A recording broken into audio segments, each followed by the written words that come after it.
The Premier League could be wrapped up as early as this weekend if Arsenal manage to get a win at Anfield for the first time in a very, very long time. Welcome back to the channel if you're a returning viewer, and welcome if you're a new viewer. Let's get straight into this analysis. What a game we've got coming up on Monday morning here in Australia, or Sunday night for your Easter if you're in the UK or anywhere on that side of the world. Arsenal could have a hand on the Premier League title. This is absolutely massive. We love big games. We love them at Anfield. You can see that I'm a Liverpool supporter. I will definitely want to be watching this game. But for Arsenal, they could be 8 points clear as a minimum, depending on what Manchester City do against Southampton, with 8 games to go. That is a massive, massive advantage for Arsenal when they're only in one competition to still play. Will they be able to hold on? Obviously, they still need to play Man City. Worst case scenario there, they're down to a 5-point gap with 6-7 games to go. That could almost be enough. Arsenal are playing some absolutely fantastic football. They are in red-hot form, and if they can get a win away at Anfield, this would be the statement they need. They've managed to get over that little White Hart Lane curse this season and beat Spurs away. Could they beat Liverpool away to, cap off a fantastic season for Arsenal? So I am very, very intrigued to see how this one's going to go. There are some question marks over Arteta. I think the majority of those are going to be forward of the pitch, but my view of this game is it's going to be won and lost in the midfield. Everybody knows Liverpool struggle in the midfield currently. If it's Xhaka, Partey, Odegaard as a 3 up against Fabinho, Henderson and Harvey Elliott, I think that Arsenal midfield absolutely dominates.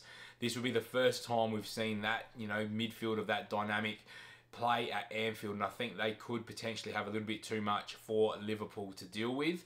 But for me, the big questions of Arteta are going to be forward of the pitch. I think there's a big selection dilemma there. Jesus is in some fantastic form, although he hasn't played lots of minutes.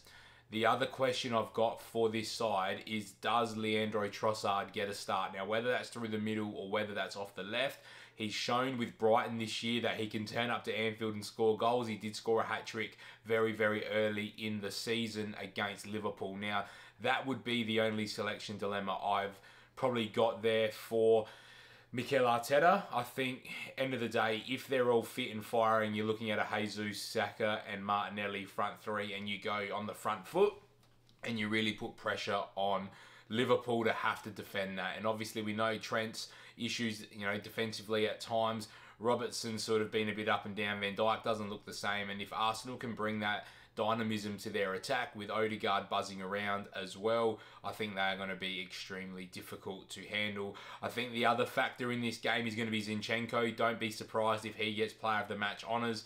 I think we saw with Stones against Liverpool last week that they struggle with the extra number in midfield. I think Arteta will want to win that battle in the midfield and in the middle of the park by having the extra number in there. Obviously, Liverpool fullbacks do sort of bomb on high and wide versus Zinchenko drifting inside. So there's definitely going to be a numerical advantage to Arsenal in that midfield, and I think that's going to be where a lot of the attacks start for Arsenal. But on the other side of the ball, Liverpool are 10 points off Champions League qualification behind Manchester United. If they lose this game, this is where it's a double-edged sword.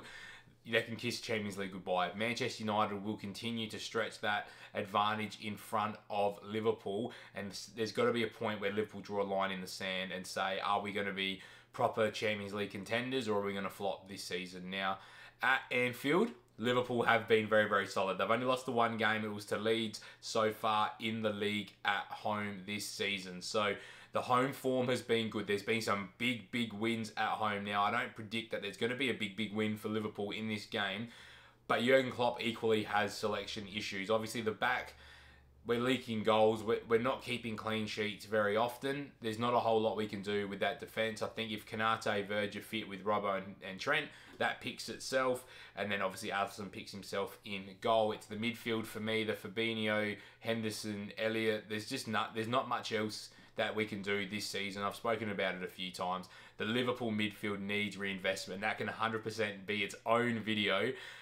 That is going to have to make the best of it. I think Elliott's starting to look a little bit better. I've been very critical of him in the past. I think he's a better winger versus central midfielder, but in recent games he has been a lot better for Liverpool. For me, the same as Arsenal with question marks, for me it's up front. I don't think Klopp particularly knows what his best 11 is. There's a lot of new faces, particularly forward of the ball, and we've seen lots of different combinations of attackers played together, which isn't a bad thing because the team is in a bit of a transition. There's no more Mane.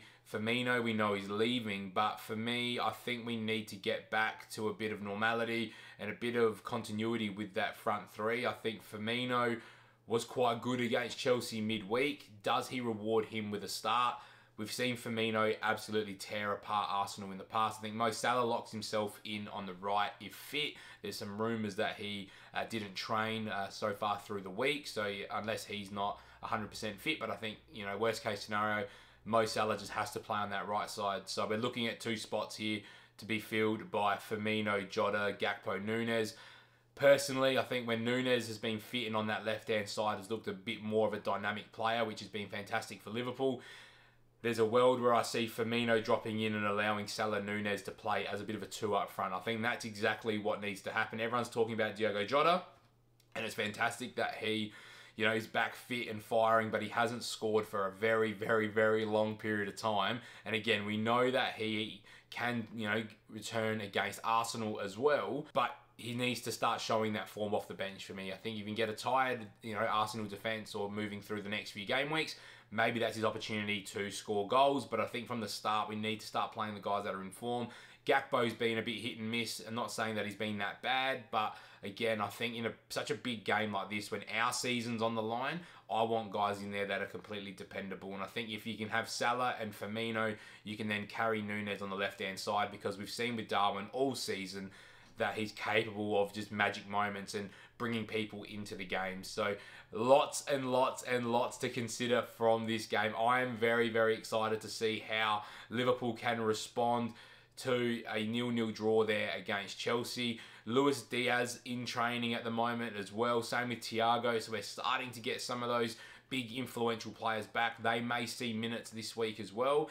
That could push you guys like your Jotas and your Firminos and your Darwin Núñez's to potentially look at getting some, you know, more output there. But for Arsenal, as I've said, a win at Anfield could be the cherry on top this season in a massive title push. Let me know what your predictions are in the comments. I'm going to say that Arsenal are going to get that win. I think we're just going to struggle too much to be able to contain all those different options. I'm going to go 2-1 Arsenal. I see Saka probably scoring at least in this one, and Odegaard scoring, and I could probably see Mo Salah, as he does in big games, getting a goal down the other end for Liverpool. So let me know your thoughts in the comments. Make sure you subscribe, because there's plenty of football content coming, and I'll see you guys very soon for some more Premier League content.